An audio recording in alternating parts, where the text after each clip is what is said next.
Amis téléspectateurs, au cours de cette émission qui vous montre le chemin du ciel et qui vous amène à vivre une vie chrétienne victorieuse, vous aurez droit à plusieurs rubriques, entre autres Écho des Églises, qui vous propose cette semaine de vous amener dans l'église Étec, où le Seigneur a pu sauver une extrémiste, un fils, un enfant infidèle, qui a voulu être la victime de ceux-là qui font le rituel des sacrifices humains. Le Seigneur l'a sauvé, il est extrémiste. Vous serez le compte rendu dans cette émission et son témoignage. Vous aurez également droit à la rubrique Faites-vous connaître, à la rubrique Écho des Églises. Et nous retrouverons également vers la fin de cette édition l'apôtre Célestin Sosounto dans son message La cuisine céleste. Voilà les décors qui est planté.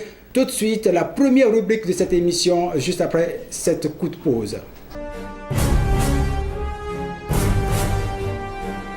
Eh bien, la première rubrique de cette émission, c'est la rubrique Écho des Églises, et ce serait juste après cette coup de pause. Personne, rien ne peut nous séparer de lui. Jésus-Christ est sans pareil. Jésus-Christ est sans pareil. Au temple Salem de l'église des Assemblées de Dieu de Jéricho, les fidèles n'ont pas manqué de magnifier et louer leur Seigneur et Sauveur le dimanche de Rameau. Ils ont par la suite reçu un enseignement. Vous aurez les détails dans cette édition. Comment touches-tu Jésus? Tel est le thème autour duquel a tourné la prédication à l'église de la mission évangélique de la foi Fidjurose Wenusu par le pasteur Thierry Azelinon. Vous aurez la quintessence de son message au travers de cette édition. Et puis nous vous parlerons également des femmes, des pasteurs qui étaient en séminaire à Porto-Novo, un séminaire qui leur permettra de savoir se comporter dans la société en tant que femmes de pasteurs.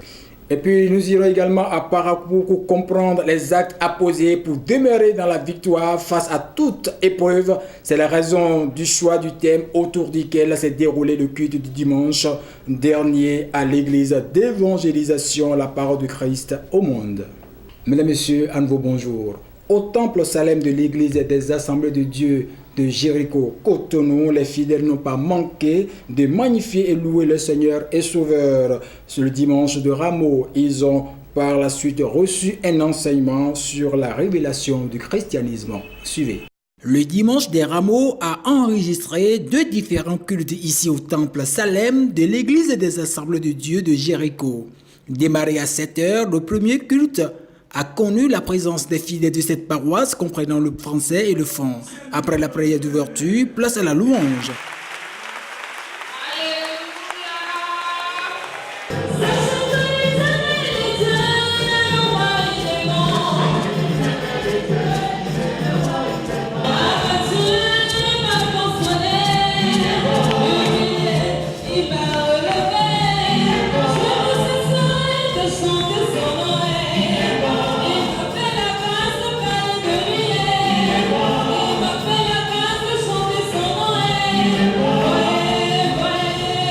Louange couplée de la présentation d'enfants de ce couple nouvellement admis dans la famille du Christ.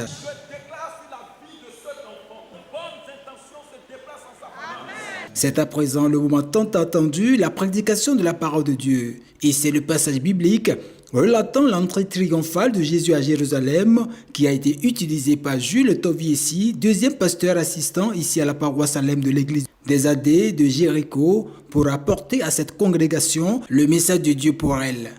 Ce qui m'a étonné, tel que je le disais tout à l'heure, la foule a déposé les vêtements par terre, mais les disciples ont déposé leurs vêtements sur la main. Ma question ce matin, je ne sais de demander, veux-tu déposer tes vêtements sur la main ou par terre? Mais les disciples ont compris que c'est Jésus qui a besoin de l'honneur, mais ce n'est pas la main qui a besoin de l'honneur. Es-tu de la foule ou des disciples?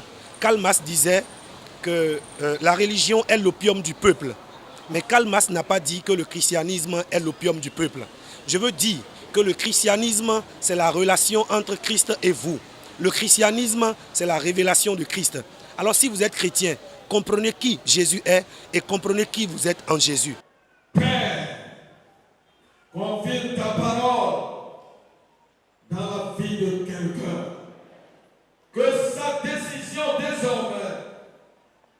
ne s'arrête plus, qu'il marche avec toi, appliquant ta parole dans son cœur, et que son dépôt ne tarisse point. Annonce suivie de requêtes de prière ont clôturé vers 10 heures ce premier culte, suivi du second en anglais intercalé par l'école du dimanche. Comment touches-tu Jésus? Tel est le thème autour duquel a tourné la prédication à l'église de la mission évangélique de la foi temple de Wenussu, Fidjose. Il est donc important de toucher Christ par sa foi. Suivez les grandes articulations dans ce reportage.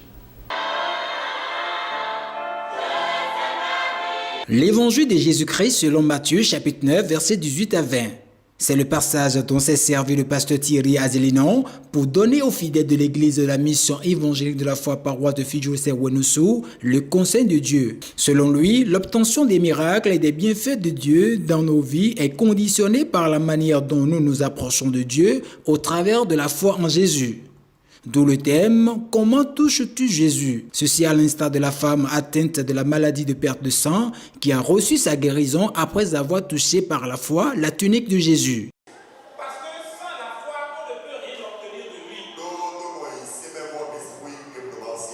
jour, ayant appris que Jésus-Christ passait dans son village, elle a couru pour aller.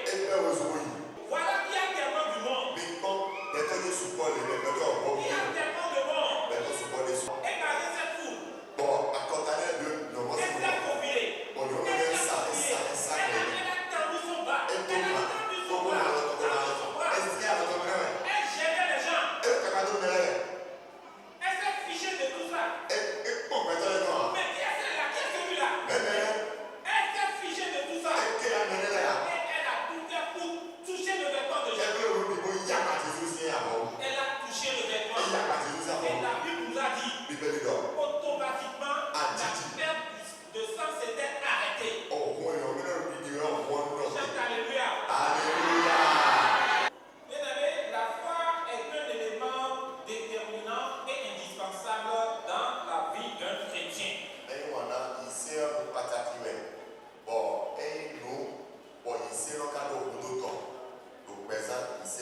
Le chrétien doit avoir foi en son Dieu pour lui être agréable. Deuxièmement, le chrétien doit avoir foi en son Dieu afin d'obtenir de lui les solutions à ses problèmes. Message qui a édifié plus d'un.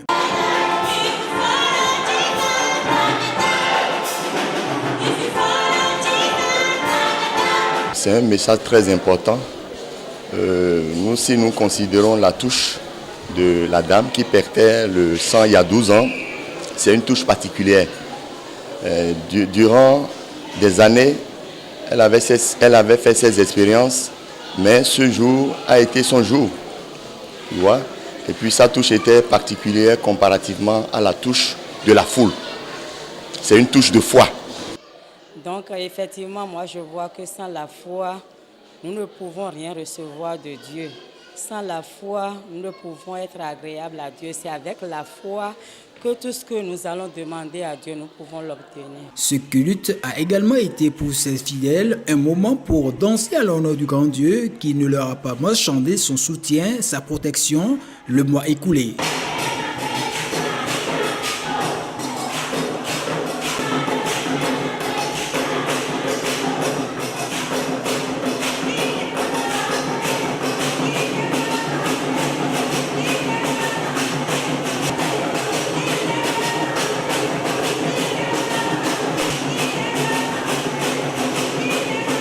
Culte de remerciement et d'action de grâce au temple Badjuromene de l'église du témoignage de l'évangile du Christ. Les fidèles de cette dénomination sont sortis massivement remercier le Seigneur pour tout ce qu'il leur a fait durant les 3 premiers mois de l'année 2018. Pour plus de détails, suivez ce reportage.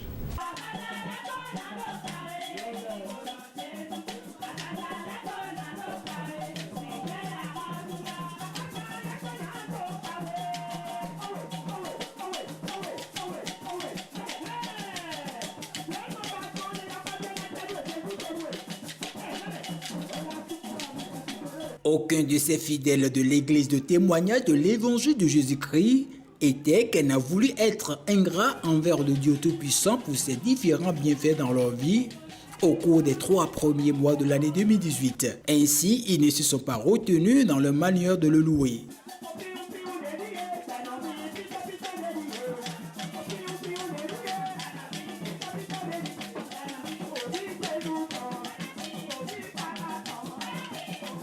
C'est leur façon à eux de dire merci à celui qui les a protégés tout ce temps.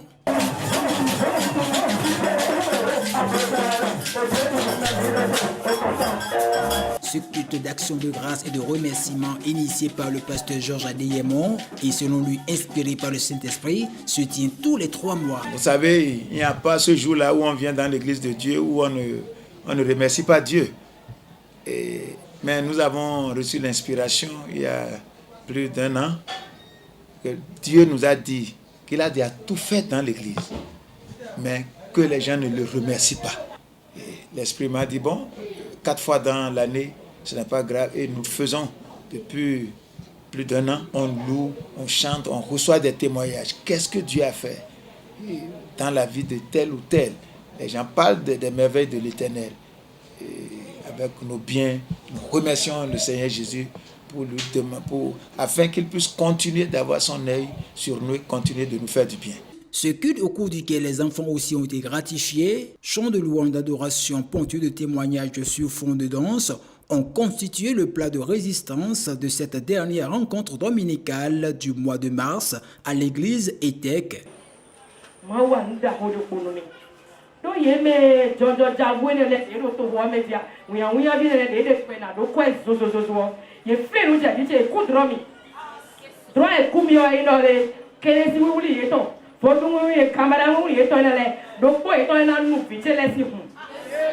Jésus c'est bien lié. 5 mars passé, lundi 5 mars, il y a jamais sans au tombeau wa, bois malin, au salon filet. Il tombe au 14h30 mollet. Et nos amis de temps wa, bon programme est au 17h22. Non vite au aimer de temps l'eau. Et de mi peut dire ton faut étant et n'attend 19h. Mais de temps l'eau, et mi peut dire ton, mais mi donne notre émini d'adoro. Et puis d'adoro le kawa mi kuso mon obie mi ton. Mono a, bon welo kono le kawa bebia. Et de ça qui y a, on a mis dans tes coups de ton. Mono et où? Actuellement, il y a un moment là, on a dit que mais il n'ont pas et j'ai innocent et ma voix j'ai anata folie. Vite na waibe, vite na waso, vite na waibe, vite na waso, vite na waibe. Kaka boy ho 19 verse, vite wasi azomen. Abinayi toya. Dieu n'a dit mi, mi t'en a dit ya. Les kawa boy wa ho 19 vite maluwa. Ça on doit donc beaucoup essayer de mettre loin. Nte tu dois dire que oh jabi chelero onunana oju eton le ya bo fije ton suza tele eton mi kani han do pa bona ku han do pa wa boy mo do han ai na do pa ha mi ma o che ka ben mi e fo fo de mi le to bo be bo wa pe bi o e ye do de mi do kero e kon lo tesi do nuru sa to le sinu kon dawe ono e kon lo si mo to woji bo bula lo no mi fi che ka ibe de bo bula elem e no ba bo na wa so no me de fo eyi et moi non boy il y a beta d'ailleurs donné et on est que bele do est d'ailleurs de mi pousser quand nous quand nous nous gagne de nasi nous font de nasi nous français de nasi nous baigne c'est le to nous fiché ouais pas du tout camarade là il y a ita clôture pas content et camarade là école de l'opinion fini ouais non il y a jamais et pas vite si camarade là beno nous content beno godo to mo bioro nous vions pas godo ro pelo de tibito lo titon et pas godo ro pelo de tibito lo titon kaka yero beja bon ko vite ko akabe ko to campus di campus o di we jelo die mo lo di la ble we mi na ho blo so ja ke we mi na ho e wa de tibi o to pele pele lo grâce wa di do je me de ko me de mo merci mo ni ko mi ko merci mo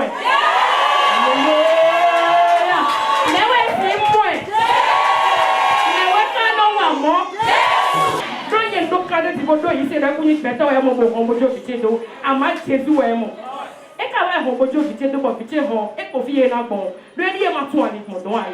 Et on va tout les sacs de ouais. Bon, nous, je dis pas vite bon. Vite là, bon, ils sont pour filer là bon. Ba mauto. Amanu mi do le dore me hu, mi no na pa dire da pe do le do me. Mi no le dore me hu. Afu aka bonjour e dire e plein do meti wa. Mi no to pe me, mi no de wan yi fo. Étudiant de le fond chez me. Ye madu mi kanji. Bono wa pe mi no ko me ko no do po. Nyabi étudiant le we mo bi au campus dine. Bon e na so yi de Jésus sin comme. Ka to pe lu me su po. Ko do azan gbetoni azan de do fona mi do akun kunde to wen da gbe tek to me na do no to pe na ji hoye we do fona nu e ma wa na mi donc home home do igbesi azan loji na nu e ma wa na mi. Ce dernier culte du dernier dimanche du mois de mars est également le dernier culte célébré dans ce temple. Ils rejoignent leur nouveau temple où se tiendront désormais toutes leurs rencontres.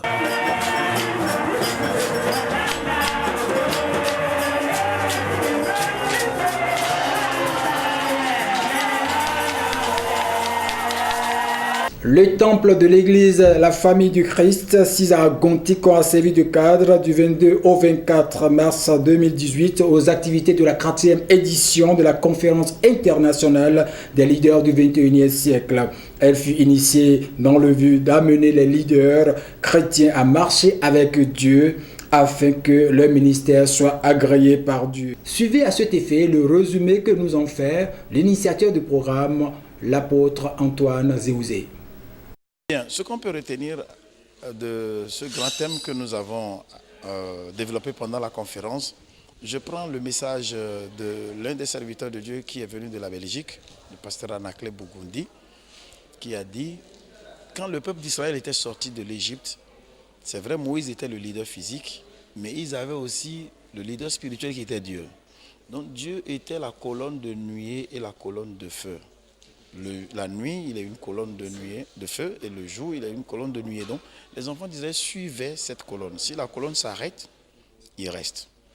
Si ça fait un jour, 2 jours, 1 semaine, 1 an, il reste. Mais quand la colonne commence à bouger, ils suivent la colonne. Alors, il est allé dans le développement en disant, si un serviteur de Dieu n'est pas sous la colonne, ne fait pas des mouvements selon la colonne, il manquera de la manne. Et à partir de ce moment-là, il peut avoir des sécheresses spirituelles. Maintenant, le pasteur Adjito Mobi a signalé que quelqu'un comme Saül, que Dieu a rejeté, mais qui était encore au pouvoir, être prédicateur, éloquent, qui donne des révélations, ne veut pas dire que Dieu est avec personne. Être pasteur qui fait des miracles ne veut pas dire qu'il marche avec Dieu. Et donc, on a ressorti tous ces éléments-là, et tous les participants de cette conférence en sortant ont compris que, voilà comment Dieu... Un leader peut marcher avec Dieu, et comment je peux aussi garder ma marche avec Dieu. Et nous avons dit aux pasteurs que l'œuvre que Dieu leur a confiée n'est pas plus importante qu'eux-mêmes pour Dieu. Parce qu'il arrive parfois aux pasteurs de se donner à l'œuvre plus que Dieu, même avec qui ils doivent avoir cette intimité. Ce qu'on a beaucoup plus recommandé aux pasteurs, les messages étaient denses, les messages étaient profonds et il n'y avait pas suffisamment de temps pour vraiment les digérer. On a demandé au pasteur de prendre le support de la conférence et de repartir et de pouvoir vraiment travailler, de ruminer davantage. Parce qu'il y a beaucoup de choses que Dieu nous a données. Les gens étaient excités, les gens étaient contents, mais ça ne suffit pas. Donc, c'était cette recommandation que nous avons donnée. Alors, je pourrais dire aux téléspectateurs, si peut-être vous n'avez pas participé à cette conférence, vous pouvez avoir la grâce d'avoir les images, donc d'avoir les CD et de suivre. Si vous êtes peut-être pasteur, vous avez besoin de cette conférence. Je peux vous dire, moi en tant que pasteur, ça fait 33 ans, dans cette conférence, j'ai été interpellé de repartir vers les premières heures, les premiers moments de mon appel. Parce que l'un des points qui a été développé, c'est que la consécration du départ. Quand Dieu t'appelait, qu'est-ce qui s'est passé avec toi? Donc après, on a rapproché ça à Moïse, qui a commencé par mettre de l'ordre parmi les enfants d'Israël. C'est comme ça qu'il a fini sa vie, en tant que leader. Joseph qui a commencé par rêver, c'est comme ça qu'il a fini sa vie. C'est avec le rêve qu'il est arrivé. Donc, personnellement, j'ai été interpellé. Donc, je dirais aux téléspectateurs de Eden TV de s'approprier de ces CD et de vraiment vivre cette conférence. Il ne faut pas regretter. De Cotonou, descendons à Porto Novo Permettre aux femmes croyantes, épouses de pasteurs, de bien tenir leur foyer, c'est la raison d'être de la tenue d'un séminaire organisé à l'église des Assemblées de Dieu Temple de Bethléem de Porto Novo. Plusieurs d'entre les femmes ont répondu favorablement à ce rendez-vous. Suivez. Amener les femmes des pasteurs d'église à être des modèles à tout point de vue dans leur foyer, leur lieu de travail, dans l'église et dans la société en général, c'est l'objectif principal de ce séminaire organisé à l'intention des épouses des serviteurs de Dieu. On a constaté que nous n'arrivons pas à jouer le rôle comme il le faut dans nos foyers et nous voyons que les serviteurs sont un peu souffrants. S'ils sont souffrants pour faire l'œuvre, on voit que ça n'allait pas comme il le faut. Donc c'est le constat que nos responsables ont fait. Elles ont décidé de venir nous aborder et nous enseigner un peu sur les points qui ne sont pas bien gérés dans nos foyers. Cette rencontre du donner et du recevoir qui a eu pour cadre le temple Bethléem de l'église des Assemblées de Dieu de Porto Novo et qui a réuni pour 3 jours les femmes des pasteurs des paroisses des Assemblées de Dieu de cette localité a également enregistré plusieurs activités. Nous avons eu à enseigner sur son rôle dans le foyer, envers son mari, ses enfants et envers les membres de l'église. Dans son quartier, la femme du pasteur doit avoir un bon témoignage. Elle doit aimer les âmes qui sont dans son quartier en leur prêchant l'évangile. Elle doit les aimer, manifester son amour envers les gens de son quartier. Dans son lieu de travail, elle doit avoir un bon témoignage. Pour montrer qu'elle est chrétienne, qu'elle est femme de pasteur, elle doit être fidèle, elle doit être véridique, elle doit être sincère dans ses propos, dans tout ce qu'elle fait. Dans son ministère, elle doit être une femme qui aime les chrétiens que Dieu a mis à leur disposition. Elle doit les aimer en priant pour elles, en leur donnant des conseils, en survenant à tous leurs besoins. La femme du pasteur a la responsabilité d'aimer sa famille. Ce n'est pas parce qu'elle s'est mariée qu'elle va abandonner ses parents. Elle doit du respect à ses parents, à ses beaux-parents. Elle doit les aimer. Elle ne doit pas aimer ses parents et haïr ses beaux-parents. Elle doit les aimer équitablement. Pasteur qui pense que son mari est pasteur, pour cela, elle ne doit pas lui satisfaire sexuellement et en erreur. Normalement, c'est cette femme qui devait survenir aux besoins sexuels à son mari. Parce que son mari fait face aux femmes, aux filles de son assemblée. Il faudrait que le mari soit satisfait de sa femme au point de ne même plus avoir ce désir-là en dehors de sa femme. Ce que moi j'ai retenu, c'est que c'est très important pour la femme d'être une aide efficace pour son mari. En tant que femme de pasteur, nous devons être une couronne pour notre mari. Cette rencontre spirituelle annuelle organisée par le Bureau national de l'Église et des Assemblées de Dieu est prévue pour être organisée les jours à venir dans les autres régions du pays, toujours à l'intention des femmes des pasteurs de l'Église évangélique des Assemblées de Dieu du Bénin. De Porto Novo, rendons-nous dans le nord, précisément à Parakou, comprendre les actes à poser pour demeurer dans la victoire face à toute épreuve. C'est la raison du choix du thème autour duquel s'est déroulé le culte du dimanche dernier à l'église d'évangélisation de la parole du Christ au monde. En effet, la victoire, nous l'avions déjà. Néanmoins, les croyants restent persécutés par le diable. Pourquoi cela et quels sont les moyens d'en sortir? Suivons dans ce reportage. Mon peuple périt, faute de connaissance, nous enseigne la Bible. Plutôt que de chercher Dieu et d'agir par la foi en accord avec ses promesses et la victoire dont il nous a fait grâce à travers son Fils Jésus-Christ, les chrétiens préfèrent dépendre de leur propre force. Cette tendance à l'incrédulité ancrée dans la crainte, l'ignorance ou l'orgueil a suscité le choix du thème dont parle le pasteur de l'église d'évangélisation, la parole du Christ au monde. Ce matin, le thème que nous allons développer est intitulé « Tu peux vivre dans la victoire ».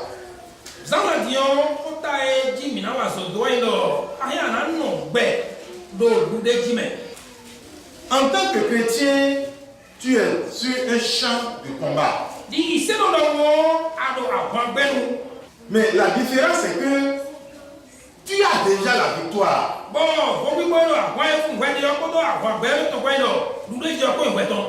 Le diable est bien réel, il s'oppose à nos progrès, endort l'âme des chrétiens par de fausses promesses et cherche à détourner de la voie de l'Éternel. Que faire cependant pour marcher dans la victoire face à toute contrainte? Apocalypse chapitre 5, verset 5. Et l'un des vieillards me dit, ne pleure point, voici le lion de la tribu de Juda, le rejeton de David, a vaincu pour ouvrir le livre et ses 7 sceaux. Ah. Ce verset vous montre clairement que Jésus-Christ est le lion de la tribu de Juda.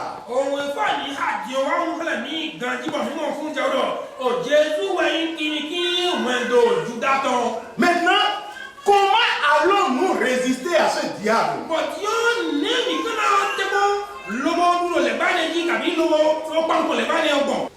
Et le résumé de ce que nous devons tirer est quoi? Réponds au diable par la Bible.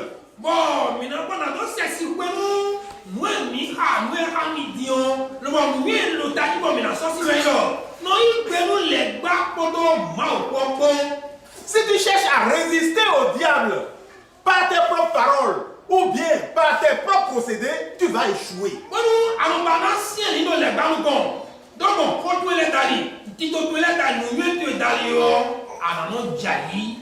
Il viendra à toi, mais prends les déclarations bibliques pour lui répondre.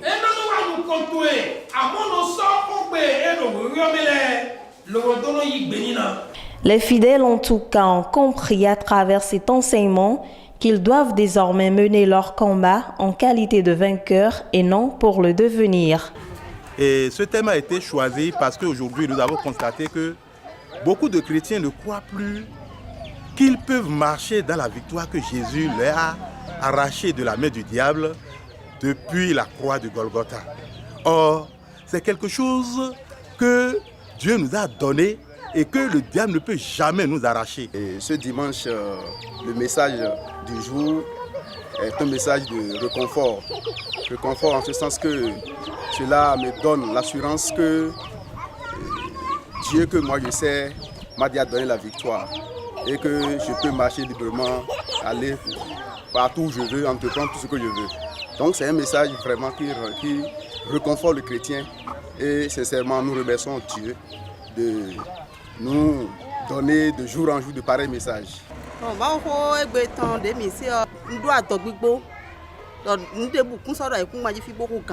Jésus-Christ. 1 Jean chapitre 4 verset 4 nous enseigne que vous, petits enfants, vous êtes de Dieu et vous les avez vaincus parce que celui qui est en vous est plus grand que celui qui est dans le monde. Marie de Magdala fut la première à voir la tombe vide de Jésus-Christ. Elle s'y est rendue en son temps dans l'intention d'oindre le corps de Jésus. Pour remémorer cet événement, les chrétiens se dirigent également les dimanches matins vers les cimetières. Découvrons ensemble l'importance de cette pratique. Vous savez, je dirais tout simplement que l'évangile est de multiples dimensionnels. Et la maturité permet de bien décoder l'évangile. Les chrétiens d'hier ont compris l'évangile à un certain niveau donné. Les chrétiens d'aujourd'hui sont en train de comprendre encore beaucoup plus parce que ça fait partie de des prophéties du dernier temps. Alors, si les gens vont au cimetière le dimanche matin ou samedi nuit pour aller célébrer la résurrection, c'est de la promenade. Ah oui. Ça n'a aucun impact sur la vie chrétienne. Les femmes ont gaspillé leur argent pour aller acheter des aromates, leur temps, et préparer ces aromates-là pour embaumer le corps de Jésus pendant que Jésus était déjà ressuscité. Donc quand on n'a pas la foi, on gaspille des choses. Maintenant, ceux qui partent aujourd'hui, si j'ai dit que c'est une simple promenade, ce que Marie Magdala avait dans son cœur et Marie Madeleine avait dans son cœur, c'était on a tué le Seigneur, il faut qu'on aille prendre soin de son corps. Ceux qui partent aujourd'hui au cimetière, je me demande si c'est la même motivation. C'est pour aller embaumer le corps. On parle de commémoration, on ne parle pas de la réalité. Aucun des disciples n'était allé au cimetière pour aller accueillir Jésus-Christ. Si c'était dit, fais ceci en mémoire de moi, ça deviendra normalement l'habitude des croyants. Mais Jésus n'a pas dit ça. Et le moment où les femmes se sont rendues aussi au sépulcre de Jésus-Christ, l'ange a bien bel dit que pourquoi vous cherchez les vivants parmi les morts. Alors Jésus était vraiment vivant. Il était déjà ressuscité. Mais les gens pensaient qu'il était encore mort. Donc tout d'abord, c'est un conflit là. C'est un conflit. Donc si eux-mêmes ils regardent bien, ils vont voir que l'ange a demandé pourquoi ils sont venus chercher le vivant dans les morts. Jean et Pierre sont allés au sépulcre et ils ont remarqué. Où est-ce qu'il est écrit encore qu'ils sont retournés, parce qu'ils ne sont pas morts ce jour-là. Où est-ce qu'il est écrit encore dans la parole de Dieu qu'ils sont partis dans un cimetière pour se rappeler la résurrection de Christ? Jamais. Jamais. C'est venu une fois. On leur a dit que le Seigneur est ressuscité. Ils sont partis constater. Nous n'avons pas de constat aujourd'hui à faire dans un cimetière. D'ailleurs, les cimetières qui sont à Cotonou, qui sont à Tchoumi, qui sont à Savalou, est-ce que c'est dans ces cimetières-là que Jésus-Christ a été enterré? Jésus-Christ a été mis, le corps de Jésus a été mis dans une grotte, creusée comme tombeau.